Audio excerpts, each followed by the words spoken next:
Well, welcome to Washington, D.C. for the FirstNet 10-year anniversary celebration. We are so thrilled that you are all able to make it, some local, some cross-country, and we're just really happy to be able to host this. My name is Martha Ellis. I'm the Executive Director of the Public Safety Broadband Technology Association, or the PSBTA, to save syllables. Since late 2018, we have been diligently advocating for the end user in that broadband space, most particularly when it comes to FirstNet. We do a lot of work through webinars and in-person forums. We're constantly trying to engage the end user and make sure that FirstNet continues to develop and become everything that those first responders need to have at their fingertips. We have also stood up the Public Safety Spectrum Alliance, which is a group of, I would say they were some of the founding fathers of FirstNet, and mothers for that matter. And what they do now is really just some remarkable heavy lifting when it comes to ongoing concerns with preserving any kind of spectrum issues, just really keeping their finger on the pulse of what's going on in the world of broadband as it relates to first responders. And again, advocating tirelessly for the end user first responder to make sure that they will always have the spectrum that they need and the tools at their fingertips to make sure that they're always responding safely and getting home to their families. Before we get started today, I'm just going to go through a couple housekeeping items. The restrooms are out the doors or to the right around the corner. I realize it's warm. I have been working very hard to get them to drop the room down to about 65, so bear with us. It's going to hopefully get cooler for you, and I know it's particularly hot with those masks on. Unfortunately, we do have to keep the masks on unless you are actively eating and drinking or speaking in front of a group. We do have coffee and tea outside on the table for your convenience, so feel free if you're getting thirsty or you'd like a little puppy upper and you'd like a little coffee, go ahead and help yourself to that as well. So with that, I am going to go ahead and introduce retired police chief Chris Moore, and he is going to be our MC for the day. And again, thank you so much for coming.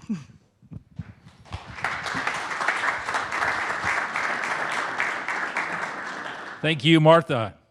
Good afternoon, everybody, and thank you all for being here. This is a great day. It's the 10th anniversary of the signing of the legislation that created FirstNet. And for those who were involved in this, and many of you in the room, in fact, all of you, there's a reason you're here. Either you personally, or the people you work with, or the agencies or entities that you represent were significantly involved in passing that legislation and creating the first, the only, dedicated public safety broadband wireless nation that serves nationwide in America. That's a huge accomplishment for everybody there, and I appreciate everybody that they took the time to come here today to celebrate this day. A couple things before we get started. My purpose here basically is to serve as an MC and make sure that all the panels move on time. I'll walk through a little bit the agenda today to see who's speaking, and I'm going to keep everybody on time. So if for some reason we start to go a little bit long, and I will tell you in this group, some of these people like to talk, and there's nothing wrong with that. You give a bunch of chiefs, yes, you, Jeff, you give them a microphone, it's like, give me that thing. Oh, I don't know why you're laughing, Contusion, because I tell you what, give him the microphone, here, go. No, so anyway, it is really important to recognize these events because, as was just mentioned, spectrum seems like something strange to a lot of police chiefs, and I remember coming up, I knew nothing about it. It is the lifeblood of how we communicate. And if you think about public safety, communication is the key. Without it, we don't function. Without it, the public is less safe. It is critical that we have those assets, that we know how to use them, that we use them responsibly. Now, we also have the chairwoman of the FCC, Jessica Rosenworcel, who will be here at 2 o'clock. I don't think the commissioner is here, the chair. This is somebody who I will mention a little bit later, but one of the most dedicated people to public safety. She has her entire career focused to make sure we have what we need. So it is a treat to have her here, number one, and for you to hear from her what it means to her, and perhaps maybe even break a little news today. So it's really good that you're all here to hear her. With that said, I want to thank Martha Ellis, who just introduced me, but she is a retired division chief from Salt Lake City Fire Department. So as much as I like to give the firefighters grief, I'm surrounded by them, which is really unfortunate. Thank you, Keith. And of course, my friend Keith Kelly here, who happens to be a volunteer fire chief on top of that. We just can't get away from these firefighters. Seriously, yeah, who does that? So Yeah. So we have Martha Ellis. Thank you very much for putting this together. The PSBTA spent a lot of time to make sure this happened, that we were able to broadcast it live so that people around the country can recognize, as we do, how important this really is to public safety.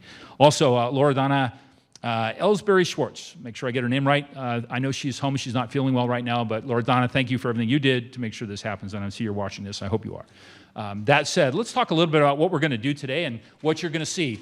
It's going to be a hot afternoon. I will say that because these lights, it's the way it works. We've all been here. So if you need to get up, you know where the restrooms are, so go ahead and do that. Nobody's going to take offense to it. I certainly won't. I've been walked out by better, just so you know. So we're going to start right after this with the sort of the history of how we got to where we are, the beginnings of FirstNet.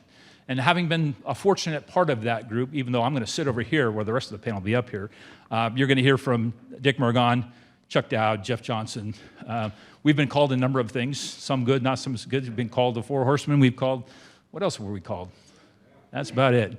A few other words from members of Congress that didn't particularly sound too good to us, but it was okay. Then at 2 o'clock, we have Jessica Rosenworcel, who is the chair of the FCC. And then we have, right after that, we're going to have another panel on delivering. How did we get to? I guess they could just show up. Why not? We still got a little bit of time, I think.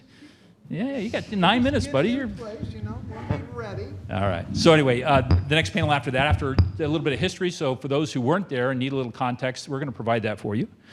After that, we're going to have sort of delivering. Once we got the spectrum and the money, which, by the way, it was $7 billion in cash, the largest cash delivery to public safety in history. And after that, $20 billion worth of spectrum on top. So that's $27 billion worth of assets that the federal government infused into public safety to make sure we had what we needed. So it's a huge accomplishment on their part. Then the hard part begins, is who delivers on that? You have to go through a process to go through an RFP. This is the federal government, mind you. It takes a little bit longer to come up with a private-public partnership, which turned out to be one of the best things we could ever do. We have an incredible partner in AT&T, having gone through that process, delivering what's necessary. And mind you, the people who made that choice are the members of the FirstNet board. Some are present members that are here today. Some are past members, past chairs. These are the people that made sure that this is a public safety dedicated network built to our standards for what we need, not what a commercial carrier would give to us or what used to give to us. This is something that we wanted, we needed delivered, and the federal team that put it together, we thank you, and we're glad that you're here as well. And then the folks at AT&T. So that second panel is about how we started the build. The third panel that we're going to have is basically the progress report. Where are we? Now, just one stat that I'm going to steal from them is when we first started this, how long it was going to take for folks to uptake. What are you going to get public safety entities? Right now, as of today, there are over 3 million FirstNet connections. Over 3 million for a brand new network. That's unheard of. That's uptake. That's adoption. And on top of that, you have over 19,500 plus public safety agencies that are now using FirstNet. That's huge, and it continues to grow. Now, is FirstNet perfect? It is not. I will tell you that. But nobody starts from ground zero and gets to perfect in a couple of years. It just doesn't happen. That said, by the adoption alone, you'll know how good it is because where there are gaps, they're being filled. They're very receptive. And I hear a lot of these, not a lot of these calls, but sheriffs and chiefs come to me and say, look, I'm having an issue specifically. I said, great. I know exactly who you need to talk to. They talk to the FirstNet team, and it gets solved. That's what we believe in public safety. It is one of these things where we know stuff breaks. In fact, sometimes we break it.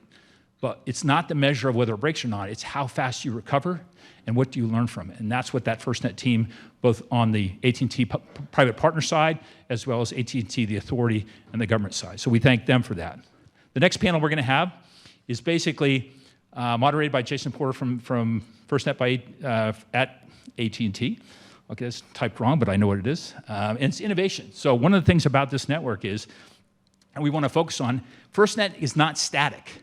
Like a lot of our radio systems, our LMR systems, you build and it's there and it works for a period of time until it no longer works or is not supported. This is not a static environment. This is innovation. This is constantly reevaluating how FirstNet is supposed to perform, how it is performing, what we need it to do moving forward. One quick example of that is nobody predicted a pandemic. What did that mean for us communicating? If you had a testing site or a vaccination site, you know what the logistics are for those who, my hat's off to all of you that had to do that, but what you had, also, I'm from California, and I know you're going to hear from Kim Zgaris today about what happened is you had to stand up a site at Dodger Stadium or at the Oakland Alameda County Coliseum to be able to bring hundreds of thousands of people through. You have to communicate, you have to have records. That was all FirstNet. It was a dedicated public safety wireless broadband network designed just for that. Had any of us thought of that? Never in our life. We knew that we needed something then, 10 years ago, but we also knew that with the capability, we would have the ability to do a lot of things we haven't even thought of yet. And that was just one example of it. We're getting those things all the time. And where do we get it? We get it from the field. We get it from the people wearing the uniform telling us, we need to do this. How do you help us? And that's where the FirstNet team has excelled. And we're going to hear from them today.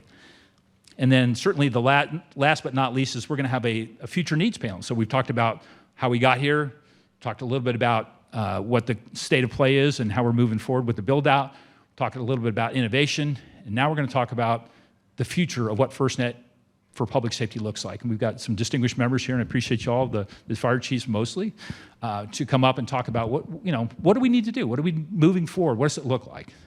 And then after that, we've got a couple of awards, and then we also have some Q&A.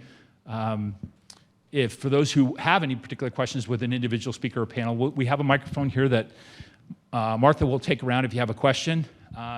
And if we're running a little light a little bit, there's a couple of you in the room that I may call on. I may have to throw the microphone at you, but there are a lot of people in this room that were really critical to making this thing happen and making it successful, and it is truly successful. So my hat's off to all of you. My time is, look at that, perfect.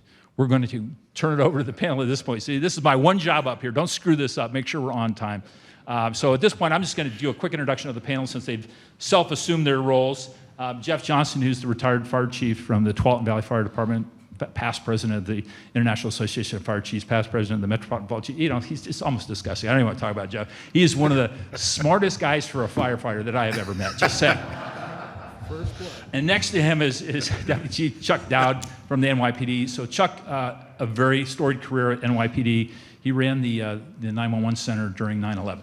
And you want history, you want experience, that's Chuck. And Chuck helped guide us through at the very beginning, how we got everybody together all in one room to do this.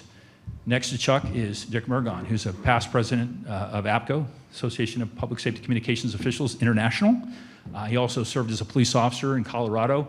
He also served as a communications manager in Nevada and something else in Nevada. Director of Technology Services. Director of Technology, I'll get there, right. So he's got a chance to play it on both sides, on the budget side, but also the operational side. So we're very grateful to all three of them to talk a little bit about, again, how we did this, why we did it, and how we got there. And mind you, again, this is it was the first time that public safety, police, fire, and EMS got together in the same room and decided that it was important enough to go to Congress as one. Never happened before.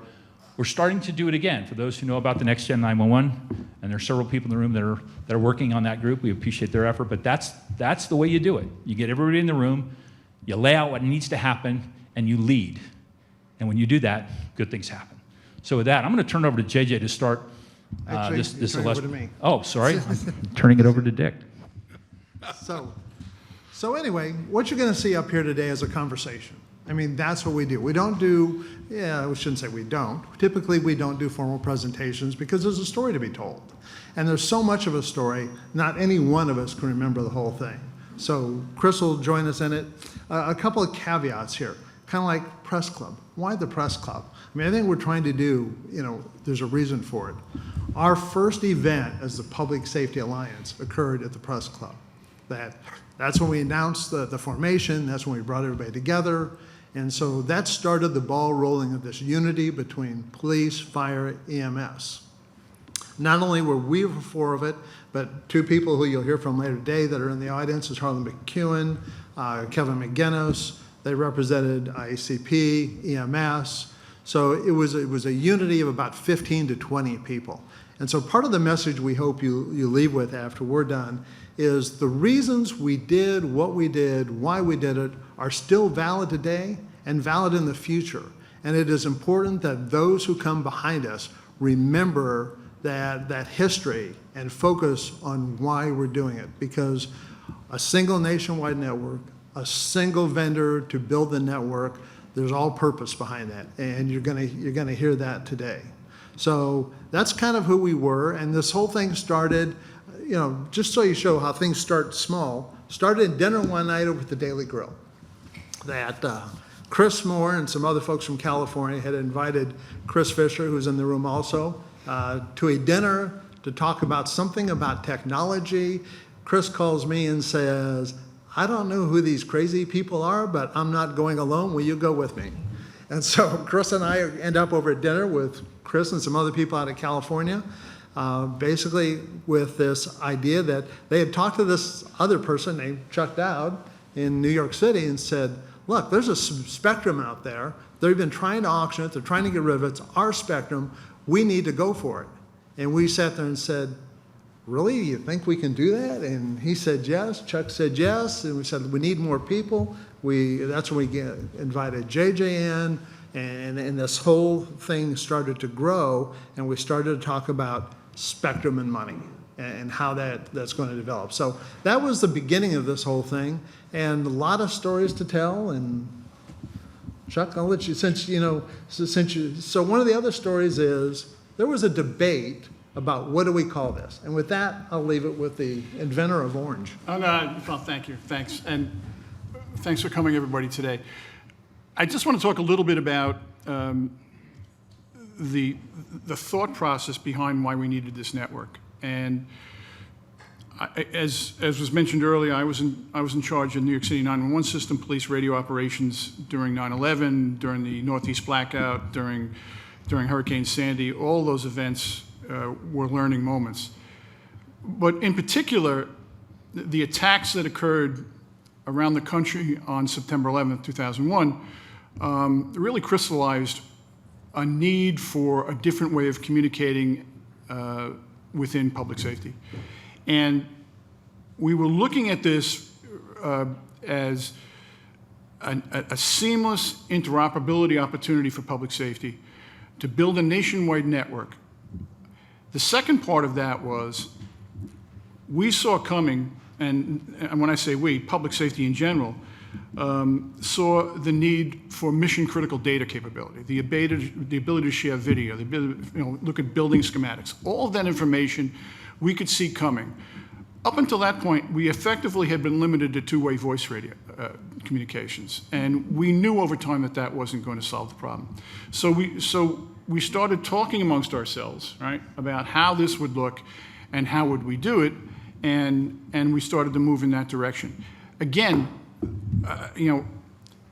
the importance of this ability to communicate. I remember, again, and you saw this during Hurricane Katrina, large events around the country, you see public safety from all over the nation going in support of public safety in other places. So we sent people to Katrina. On September 11th, we had police agencies from as far away as South Carolina and Maine that responded in New York City. But a complete inability to communicate, and we knew that had to get fixed. So that was the initial thought behind why this was necessary, and then I'll leave it to Jeff to pick it up from there on why why this was important to fire, not just to law enforcement. Because we matter. By the way, just so you know, there was a discussion over lunch, who would draw first blood? And Chris drew first blood, so this just goes on all the time anyway. I tried to be nice. That's over now. It's fair to say that there is a 14, 15-year history of police and fire giving each other a hard time.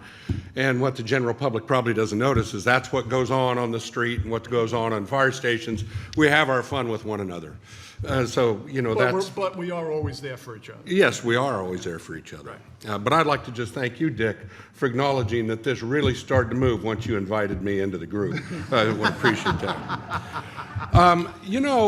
We come at this as public safety practitioners, meaning we didn't know what a total addressable market was, and we never looked at what public safety did and said, oh wow, well there's incumbent providers of technology in that space that probably aren't going to welcome us very much.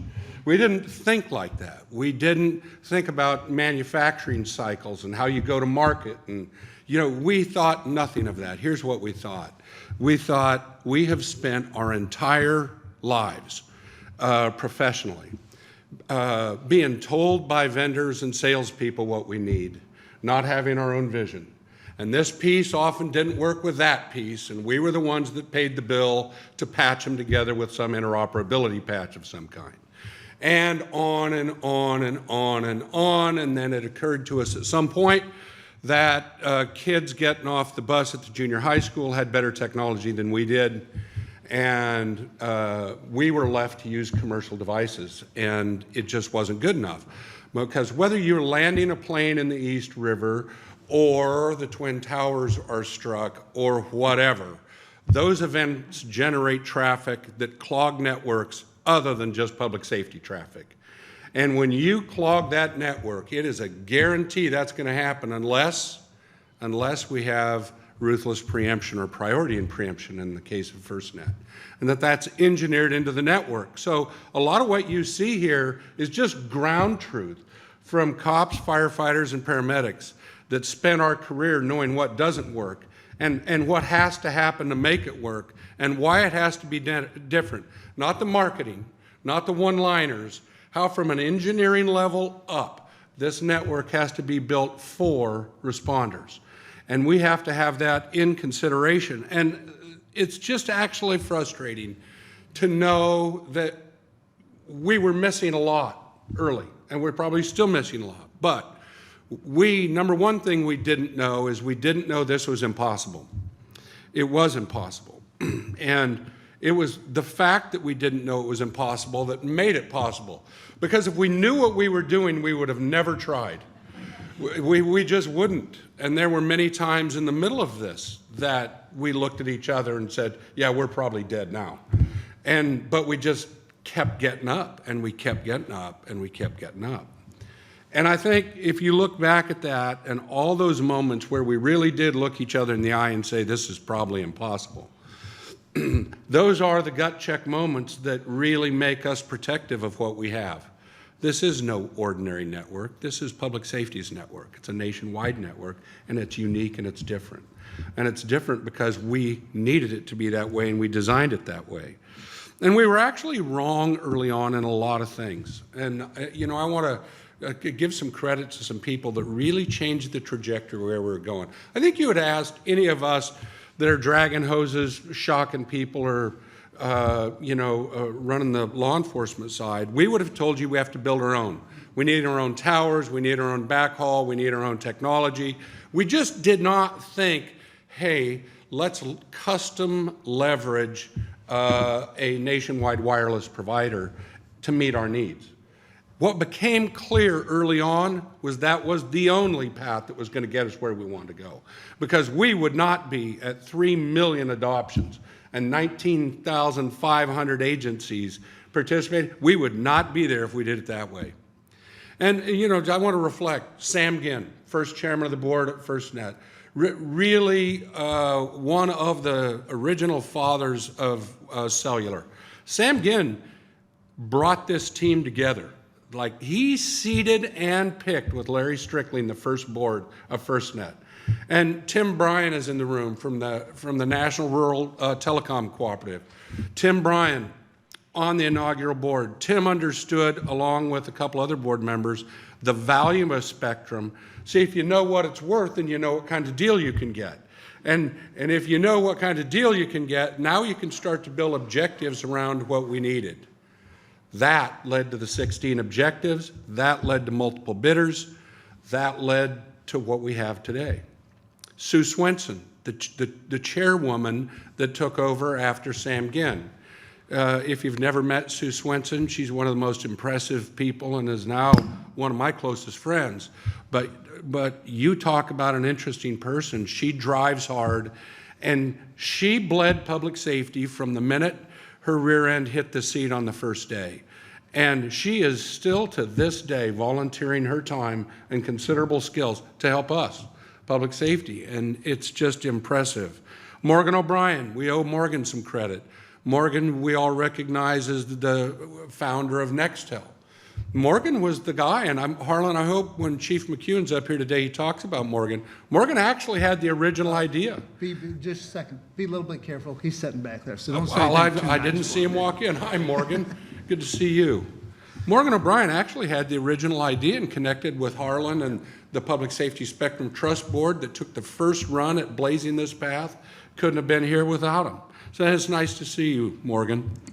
Andy Siebold, our technical expert in public safety, he couldn't be here today, but while there were endless times we were over our head technically, and we needed Andy, and he was always there for us. And then today, it just carries on. And today we have Mayor Steve Benjamin, that's the chairman of FirstNet, and a whole new board of directors at FirstNet. Their effectiveness directly relates to understanding one key thing. We're here to serve public safety, and there is no such thing as done. This network has to evolve and iterate and to get better every year. And I'll just defer to my colleagues to take it from here. So I think, we represent dozens of people. I mean, a lot of people refer to us and Harley and Kevin as kind of, the people at the beginning, but there were a lot of people from Morgan to the folks at AT&T who came up with how to put this together, that this happened. I mean, there's a couple key points here that ruthless preemption. I remember when that first came out, and it came from Chuck Dowd going, we need ruthless preemption. And I had one of the engineers from, Verizon, AT&T come up to me and go, what's ruthless preemption? I go, well, that's when you cut everybody off. And they go, there's no such thing. There's no technologies that does that. It's never been invented. And we collectively, Chuck, came up with the idea of ruthless preemption, and guess what? They do it today. We had a vision that solved a lot of problems. And when I say we, again, it's the we. It's the Morgan O'Briens, the Jim Bugels, Bob Sloan, the people with AT&T across the board that made this happen. So without this collective thought, it would have never happened. And one of the other things I want to focus on here momentarily is we spent a day in a room talking about all the different public safety networks across the country. I mean, there were other efforts that they had tried in the 90s, 2000, statewide systems. There's really not a success in the country where you can show me where a state built a system and everybody's using it. It doesn't happen. And in my own state, like Nevada, the battles we had between two vendors, and there's vendors out there today that will build two systems next to each other. They can't talk to each other. We can't afford that as stewards of government money and taxpayer money to keep building those kind of networks. We couldn't afford the interoperability. One of the other debates we had early on is, Chuck Dowd had a need in New York City, but that need still occurs in the middle of nowhere, Montana. In whether it's Billings, Montana, or Green River, Wyoming, or some small community, it had to work for everybody. At which point we came up with this concept of nationwide network, private-public partnership, and finding this mechanism that worked. And so, again, we didn't just pull this idea out of thin air. We collectively, from public safety, there must have been 30 people representing different associations, different agencies that came together, that came up with what you see in the legislation today. We have a lot of people going, well, why is that there? Everything in there is, for the most part, the stuff we asked for, we fought for, and that's what we've got today. And obviously the numbers show the success. Sorry, Dick, can I interrupt for just you one got a second? mic. So my mic is working. You're the moderator. I am. I can shut you off right now. I might. It's hard to shut him up, just for the record. I will say this, and to echo some of what JJ just said, and that is there were several times in this process when we thought we were dead. I mean, we had already invested a significant amount of our time and other people's time to try and get this moving forward, and we couldn't get a bill. It was just one of those things where we were trying.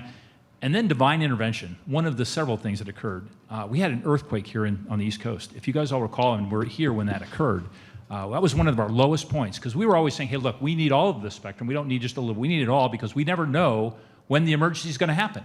I mean, if you could tell me where the emergency was going to happen and when it was going to happen, we can design around that. That's not a problem. We just don't know.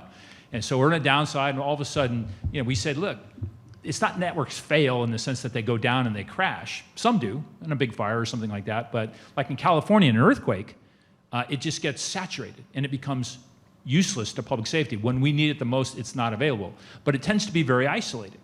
Well, we're on a downside, all of a sudden this earthquake happens. And for those who are here, how many people in the audience, raise your hand, were you here during the earthquake in DC? Okay, so I could go around and ask you what it felt like to you, where you were, but a lot of people who were in the legislative office buildings here up on the Hill, they thought the bomb went off. That was the first thought, right? Post 9/11, all the rest of it. But no one really knew. Everybody came out, but everybody got on their device. It saturated the network. It was useless. And they have graphs of, you could literally see the fall of the earthquake, and you see the usage, the utilization of the networks, the red dots going up, literally up the coast, and basically making or rendering these networks inoperable. We went into the Hill and we said, there's your example. Fortunately, not a whole lot of folks got hurt. There was some significant damage, but that was what we needed at that moment to say, this is what we're talking about. And they go, we got it. And that was one of the big turnaround points. The other thing, too, is the shoulders that we stood on, yeah, we get a lot of credit, but at the end of the day, you talk about Morgan, and Morgan, you and I haven't more than had a couple words, but to me, to you, thank you very much for setting the stage. To Harlan, for those who tried, it was not easy doing it the way you guys had to do it, and there was a price to be paid for it, but at the end of the day, we wouldn't be here today without you guys, so thank you so very much. Another person who you'll hear from later on is Ed Parkinson. So when we met first Ed, he was as a junior staffer for Peter King, who was on the Homeland Security, he was chair of Homeland Committee, House Homeland. And we were trying to get somebody to sponsor a bill. Nobody would sponsor a bill. We could not get a bill introduced to reallocate the D-block. And yet Ed, I'm not sure he took it upon himself, but I kind of think he did, and wrote one and gave it to Peter King, and Peter King says, I like that. Next thing you know, we had a bill, HR 5084. Never forget it. Now, that's not the ultimate bill, but that was the start of getting us on a legislative path to where we needed to be. So again, there's many people in the room. I think the people at PSCR. I see Jeff Ratcher here. I don't think Derek Orr's here. But those folks who are at the Public Safety Communications Research Lab, we didn't have any money to research. We were posed questions about what is the technical implication of this, what can you do? We had no idea. So between Andy and the folks at PSCR, they dedicated their resources, not being asked, they did it, and came back to us with answers. So one of the things we wanted to make sure is that when FirstNet was implemented, that there was some money for PSCR to continue that R&D effort, because we historically, in public safety, underfund future research. We just don't do it. We buy something because somebody told us we should buy it, and we live with it forever time. So our thanks to all of those people. And Chuck, I'll turn it back over to you. Yeah, just to reinforce some of the comments that were already made, when there were two fundamentals that we were looking for here that you don't get in a commercial network, and that was the ruthless preemption, right, and the survivability of the network. Those are the two major issues that we run into. One, if you look at the event in Las Vegas when that individual attacked that concert, right, that's a saturation event. That's where everybody's on the network and the network becomes unusable. The other one is the Hurricane Katrina event or the Hurricane Sandy event, where the networks go down. They just aren't built to survive during those events. Those are the two key things I think that we were looking to solve in any public safety network, but in particular this one, the importance of it. That is the goal of FirstNet, and that we believe is the goal of AT&T, and that's going to be their focus. This is a work in progress. It is not perfect yet. Let's be clear about that. But here's what you need, and it's very important. You need a willingness of a partner to step up and say, you know what, that last event we just had, it's a hurricane, whatever it is, we did a pretty good job, but we could have done it better. And the willingness to acknowledge that and to make it better is critical to the success of FirstNet.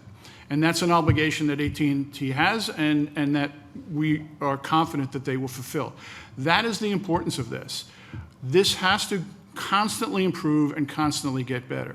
We cannot be in a situation anymore where there's the Boston Marathon, and there's a bombing at the Boston Marathon, and the commercial networks get saturated, and that's it. It's done. And if you talk to the people that were in charge in Boston at that time, they will tell you, hey, listen, we were done. They immediately fell back to their two-way radio systems because that was exclusive to them. So that ability to preempt, to push people off the network or throttle them back so that public safety is always at the front of the network is critical to the success of FirstNet. And I'm pleased to see that we are making such great progress in that regard inside AT&T, and that there's a focus in management inside AT&T on making that network better. So one of the things I want to talk about, and JJ can probably tell the story. I'll ask him to tell. He can definitely do a better job. But one of the keys here is public safety has to stand together against the odds.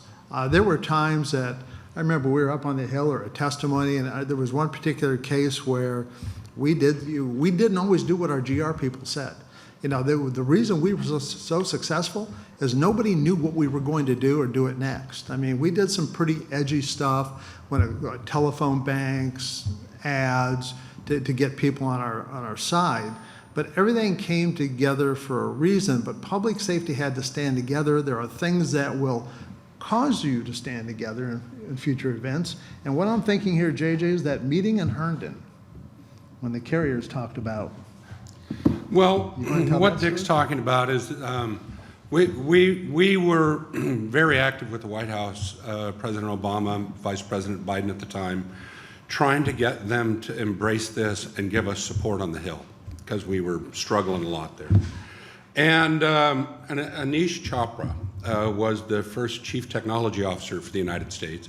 Anish called a summit. He called all the wireless carriers to a meeting, and this is the meeting you're talking about. Yeah. And Anish asked the question of the executives representing the wireless carriers, will you, one at a time, stand up, will you provide priority to public safety on your network when they need it? No, no, no, no. 4 no's. There's only 4 wireless networks at the time. We had our answer. The White House had their answer. And that was a turning point for us. It's not like the people at the carriers didn't care. You just have a fiduciary to your shareholders to return maximum value. And it gets complicated for them when you start turning off a consumer to help a responder. It's complicated. So we understand why they said what they said, but it was the reason we were doing what we were doing. We never believed they would give that to us, and the White House had to prove it to themselves, and they did. And the lesson learned is that, like you said, they've got a fiduciary responsibility.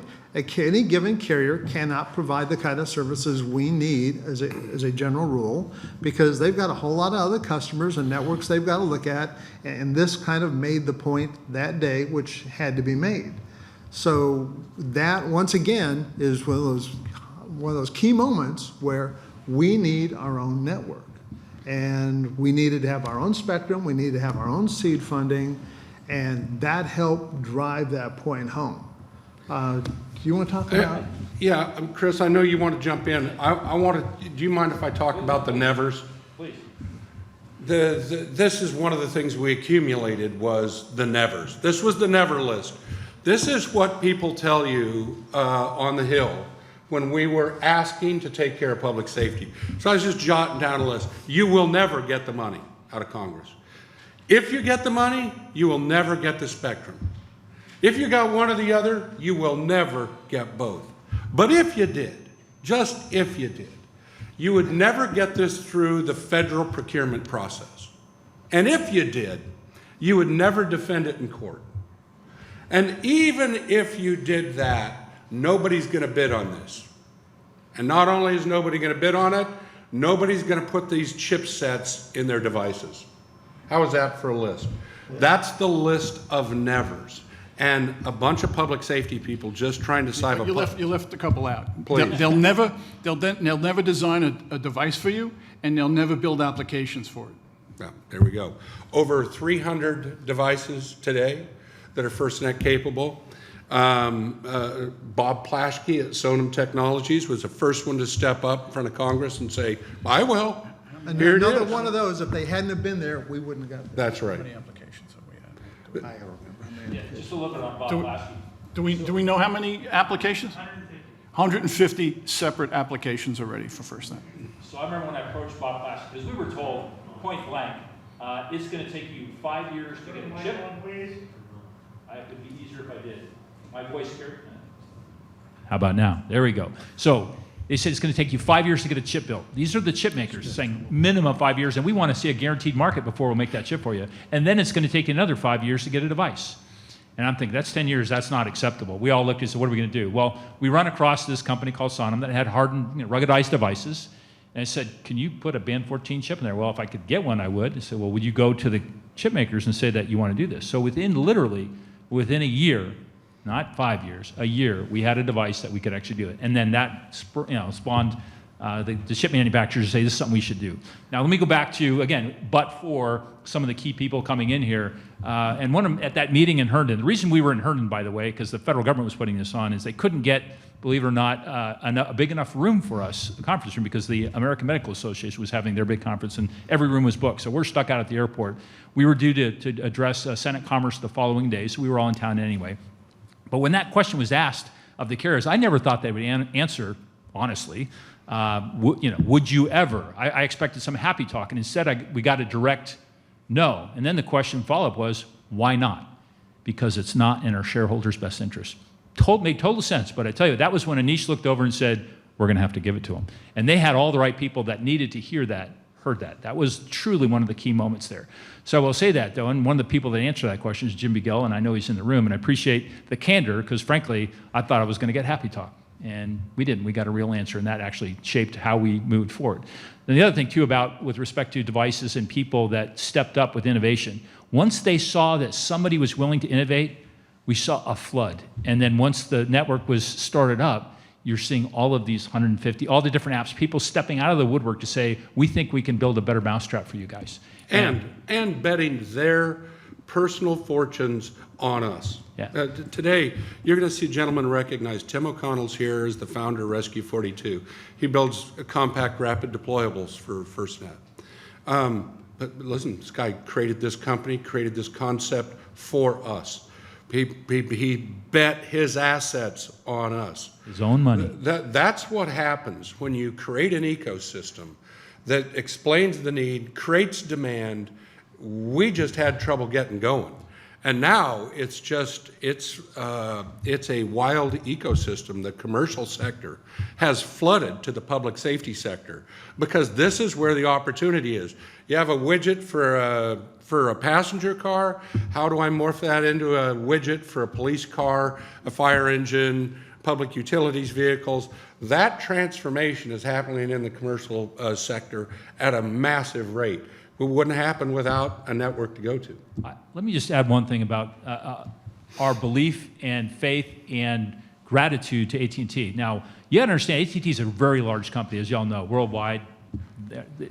It's just tough to change culture in an entity that's all about making sure they meet their bottom line. That's their job. If you serve on their board, if you serve as their executive, you have to do this. Having people step up in that organization to include not only Jim Begill, but Jason and Chris Sambar, folks who came out of the military understand what mission critical is to help move a big corporation and their corporate culture. That's huge, to be able to fund and invest in technology to serve the public. Not easy to do, but my credit, all to you guys for making that happen. The other thing too is when you have folks who are on Wall Street looking to see what is this going to do to their bottom line. They're getting, and they're questioned every single day on, is this a wise investment of our time and money? And the answer, I think, has been proven out, yes, for all the reasons we've just talked about. So our hats off to those folks. And now, the great one last story about, when we first started this, if we had known, they said, look, we want ruthless preemption and we want priority. And if you gave it to us, we never would be here. We wouldn't even have looked at it. But they told us, no, you're not that big a market. You're not that important to us, which for those in public safety, kind of like, really? We're not that important? No, I'm looking pretty important with my... But that's where we face. Now, with all of this effort and the change in culture, we have, and I love this, is you've got all carriers running Super Bowl ads about public safety. That is a sea change. That is the focus on the people and the men and women wearing the uniform to get what we need to get it done. Well, I want to put that in context here, that a lot of people out there think that FirstNet is AT&T, that AT&T was given the business. That is so far from the truth, that there was a process to bid this network. There were multiple bidders for this network, that people like Jim Begill and Bob Sloan at the time, they had to figure out How do you build a network that public safety demands and needs and rightfully should have, and still make it work within their corporate structure? How do you meet all that fiduciary, requirements that they have? And they bid along with, what were there, 4 other bidders, I think, a total of 5? Yeah, yes. There were a number of bidders, and they won it. They provided the best offer. It was evaluated by an independent group of people. It wasn't like any of us were, to this day, we've never seen the documents. So when you think about what AT&T's done, they fought for that business. They stood up and talked about doing the right thing for public safety and for America. So they rightfully earned it. And so hats off to them for everything they did. One of the other things I want to talk about here is everybody needs a champion. So, just a couple of stories about the champions we had. Peter King introduced that first bill, but one of the things we learned is he was not on the committee of jurisdiction or something like that. Anyway, they couldn't move it through, but he made the point, he brought it to light. And so there was a meeting where our GR person had told myself, Chris Fisher was at that first meeting, said, look, we want you to go over and talk to these people in Jay Rockefeller's office, a gal named Jessica Rosenworthel and a gentleman named John Branscombe, and just tell them what we're trying to do. So we go over, we have this meeting, we talk to them. I remember them asking, so what does this do for West Virginia? And so we laid it out about interoperability and the network, and so we left the meeting feeling pretty good about it, and it was probably a month or 2 later. We're back in town. GR person gets a call and says, look, they'd like to see us over in Senator Rockefeller's office. So we said, okay. And so myself, Bill Casey, a number of us went over and walked in and, hi, Jessica, how you doing? We go into the conference room. No, the senator would like to talk to you. Senator, that's kind of a big deal. So we get escorted into his office, and he comes in and chit-chat a little bit, and he says, look, staff has researched this and looked at it. He goes, I'm supporting this.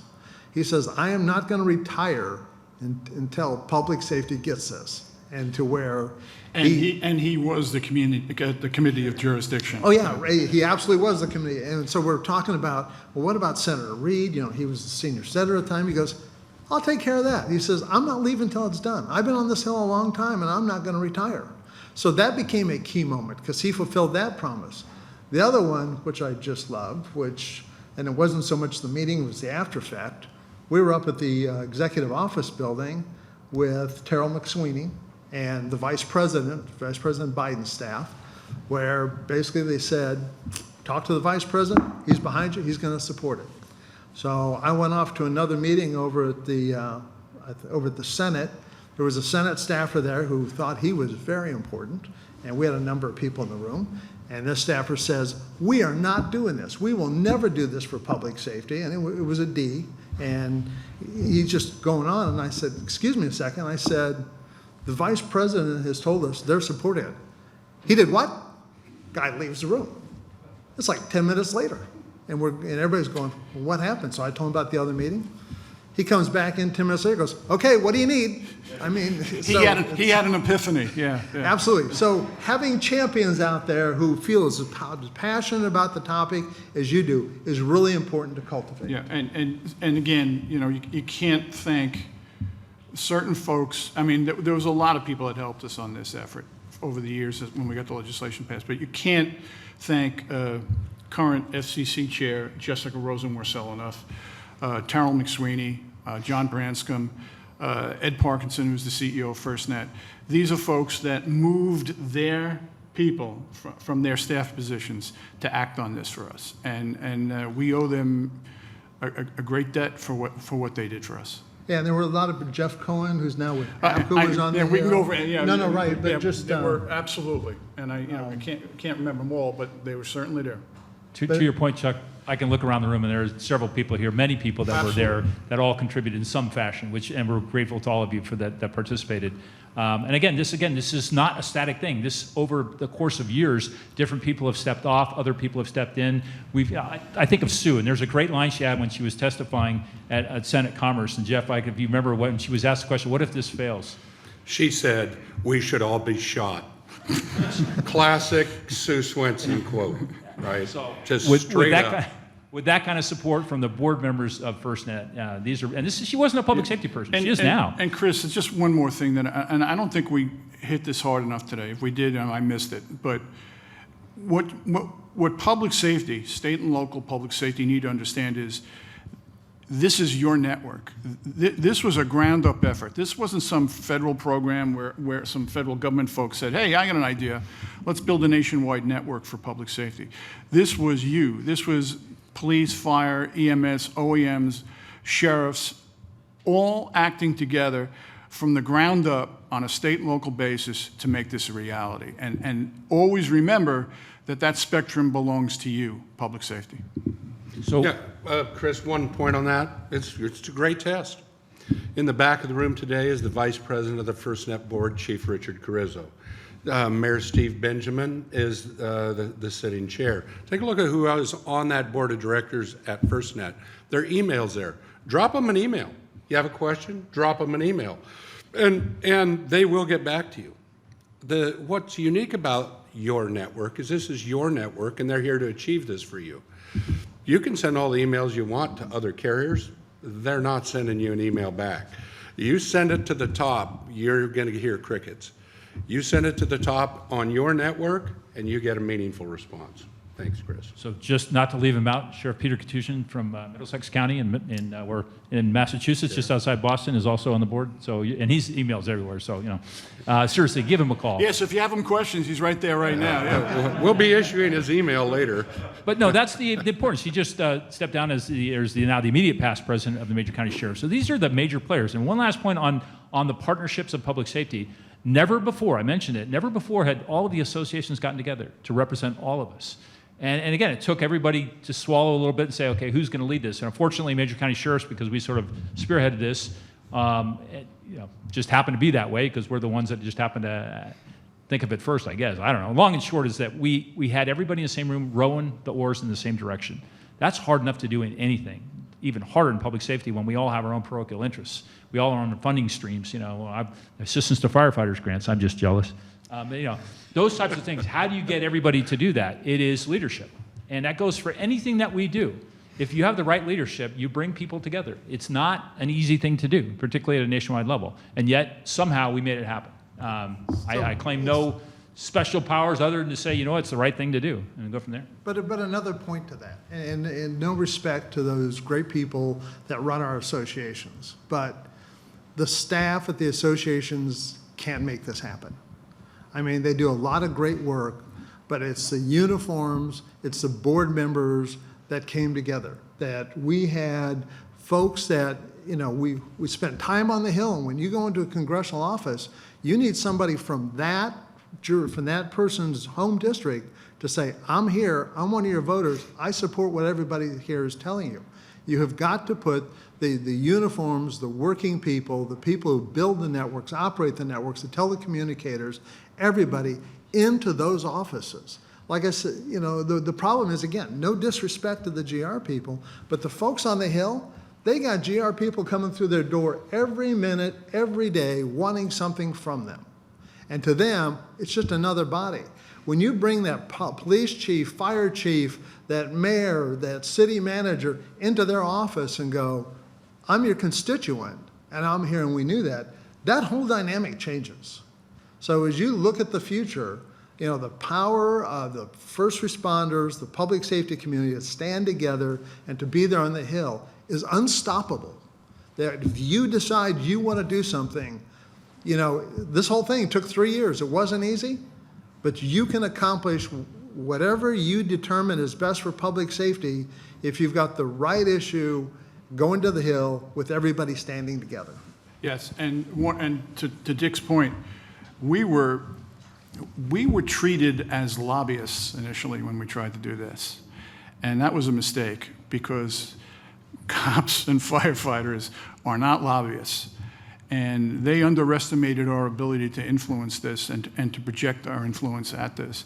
And it's amazing. One time, I think, Harlan would testify in front of a committee, Chris would tell Dick, and I was testifying one day, and I won't name the congressman that picked on me or what state he's from, but I got finished that day, and Jeff wasn't there, and I called him up. He says, how'd it go? I said, nah, it's one guy. He goes, really? From where, right? So it's amazing what you can accomplish when you surround a congressman's office in his home state with fire trucks, let me tell you. So Dick talked a little bit about being edgy. We were a little bit. We had a little bit of an attitude, to be sure, just because we were frustrated when people wouldn't listen to us. So we took it upon ourselves to surround the Capitol, and I say that really carefully because of the events over the coming week, what might happen here. But we did it politely with fire trucks and police cars and whatnot. We didn't circle it completely, but we made our presence known. And it was funny how, I'm not sure we had the right permit. I'm told that we were all did there. not. Yeah, so We had a lot of nonetheless, permits, but we were missing one. yeah, we were. And they said, as long as you don't park it on the street, just put it on the sidewalk, you're going to be fine. Anyway, long story is we had John McCain came out after the Senate hearing. It was right after the Senate hearing because it was a mid-July day and we're all wearing dark blue wool. It was hotter than heck and it was, humid. It was miserable. But both John McCain and Joe Lieberman came out and spoke very eloquently in front of the camera saying how important it was. It was just, literally piece by piece by piece till we could get the right critical mass. We got the White House, we got, the House side, then we got the Senate side, and we had everybody on there. Then it was a matter of how the heck do you pay for it? And that was a different story that we'll see again. At the end of the day is it our job to figure it out? No. This is a national priority or it's not. And if it is, how do you fund it? It ended up being funding with AWS-3 Spectrum as a Spectrum auction. It worked out great. People call it lightning in a bottle. How did we get it done? At the end of the day, it was just hard work and the dedication of a whole lot of people in this room, not just up here, but in this room, to make it happen. And we're appreciative of that. Yeah, just one of those stories is that we decided that one of our problems was Bailey Hutchison. This is, anytime you have a bill up there, if the D's say we're doing it, the R's don't want, typical stuff we see in the press every day. So we've got the vice president and we've got Jay Rockefeller supporting it. Bailey wanted nothing to do with it. So a couple of the things we did is, the one key thing we did is we decided we were going to have constituents call her office, say, we support it. We pushed out emails to hundreds of people inside of Texas, and they're getting phone calls like off the hook. And I get a call from somebody in her office, goes, Dick, we get your point. Okay, we're there. Have everybody stop calling. I said, sorry, that's not how it works. We asked them to call the noon your time, and you're still getting calls. But we use that effort, again, of constituents to motivate grassroots politics. So, one of the things, I'll start with the closing and then pass it on down, but one of the things I want to point out here in closing is that, there's a lot of people that are going to have to follow behind us. One of the things that I think AT&T has done that's very admirable is they have stood up this whole group of people within their policy team of former first responders. Ryan Birchnell is one of those people. They've got a whole group of people that are there to help them understand what your needs are. They're there kind of as translators to help shape the product and shape where it's going. You've got people who were part of that building the whole idea, like Scott Agnew, who's going to be there for the future, who's committed to public safety. You've got people like Jason Porter, who's in there with military experience and understanding what mission critical is. Chris Sambar, who was one of the first senior VPs, who was Special Forces. So they have really taken on the whole idea of public safety and building that mindset within the company so that it's always there to help represent you so that you've got not only people with the authority to talk to, because remember that authority board is made up of public safety people. FirstNet is FirstNet authority. There's first responders on that board. They're there. As I remind people, when you're paying your FirstNet bill, that's going to help fund the network. It's not going out there to do other stuff. That is your network. So Dick, just so Madam Chair is here, so we'll do a real quick closeout. So JJ? Yeah, Or no, Chuck? just real quick, just listen, as I said before, remember folks in public safety, this is your network. Thanks. Chris, if you don't mind, I think I'll give the chairwoman an intro, pass it to you, who will wrap that up. Does that work? So for our panel here, please give them a round of applause or something for them.